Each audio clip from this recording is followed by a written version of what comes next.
I'm Nicole Reiner with Flute New Music Consortium, and I'm here today talking with Carter Pann, our commissioned composer, a little bit about his career and some of your works for flute. Carter, thank you so much for taking time to talk with me today. Yeah.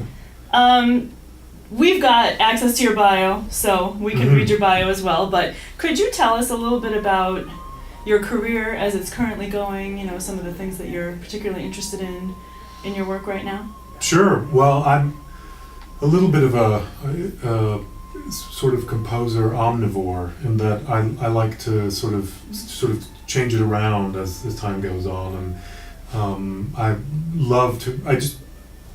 so love writing music that it's kind of like the mediums that I write in are just constantly shuttling forward. Like, so I like, for instance, this project.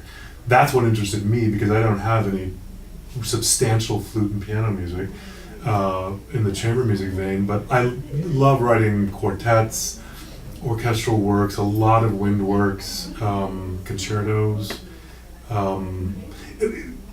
and most of the music comes out of the fact that I'm still a performing pianist and starting to dabble in, should I say, the conducting realm, which is helping me a lot to further get into the minds of the people that I'm writing for, at least that way. So it helps me with the language, whatever medium I'm working in. So yeah, I would love to in chamber, on orchestras, and a lot of songs and that kind of thing.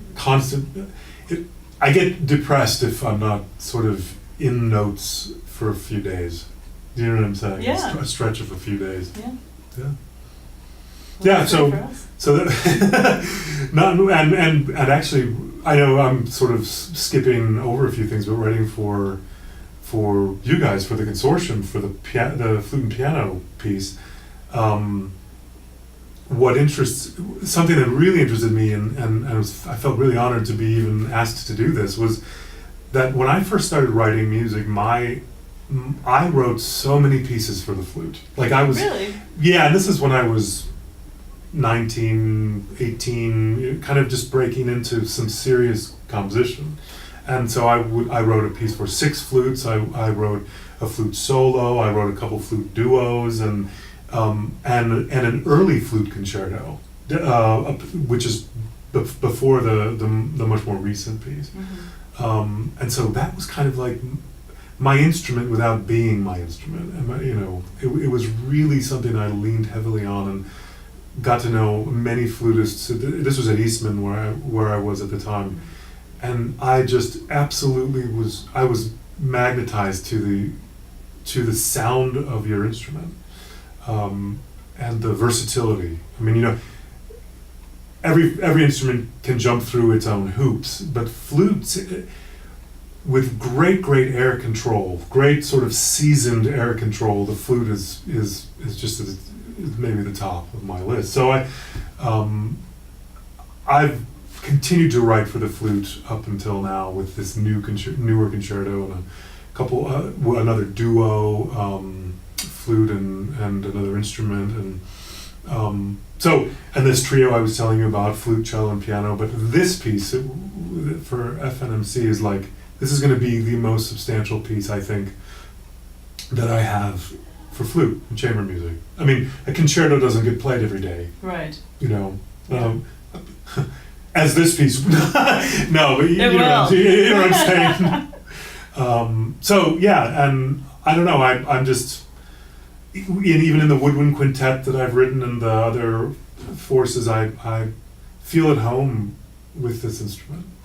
I mean, and getting to know you and getting to know one of my great colleagues here, who's a stellar flutist, and and so I don't know. I like the idea of having a bunch of flute players sort of put their hands in for this. Yeah. It's really, really cool. Yeah, well that's really interesting, because if I go to your site on Theodore Presser, I don't see all those flute pieces listed. That's pretty exciting that you've written so much for flute previously, right? Right. Are they pieces that you would like to be released, in some way, or have you kind of put them to bed because you were young when you wrote them? Or? Well, Yeah, I mean, I think about those pieces. I mean, I think the one of my favorite early pieces of music was a flute solo. It was called The Dove's Lyric, and I've sadly lost it. Oh. So, and it was back at the time when I didn't have these things saved, you know, on a hard drive. You know, this is 1990 or something. And so, piece for six flutes, kind of, you know, maybe the middle movement has some still tasty music in it, but I don't know if I would, I don't know. I kind of, you know, I'm kind of like, compared to that time, I'm hoping that I'm newer and improved, you know? So, Sure. But there are pieces in the flute repertoire that there are these pieces I've played, or have accompanied, that I still think are just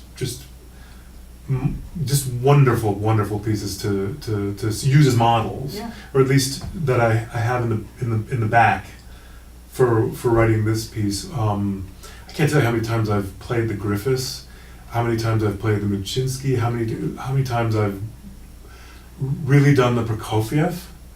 I mean, that piece is Huge. just maybe that piece is incredible. So, and you know, some French music, a De Dutilleux, a piece by Georges Hue, a piece, you know, Jolivet, Right. you know, and so I was in that world for a while, and so I'm kind of feeling like that sort of through osmosis is going to help me with this.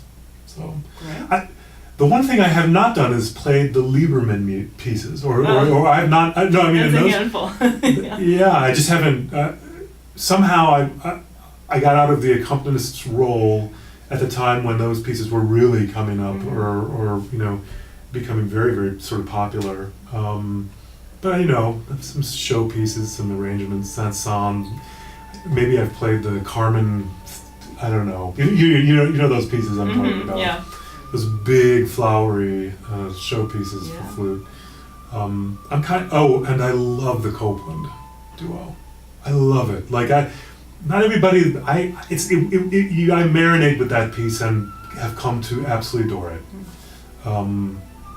So I would only want to compare it to some of these pieces in this new piece. So it's got to be substantial. I want my music to actually have a high caloric value. Do you know what I mean by that? Yeah. I'm not into groove music just for the sake of groove. Right. And sort of, again, it's kind of fizzy, whipped creamy stuff. I don't. Oh, I've played a lot of Schwanner as well.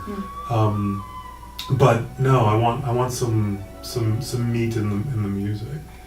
That's what I want for all of my music, and so, I could ramble on more and more about this sort of credo type talking, but that's what I value.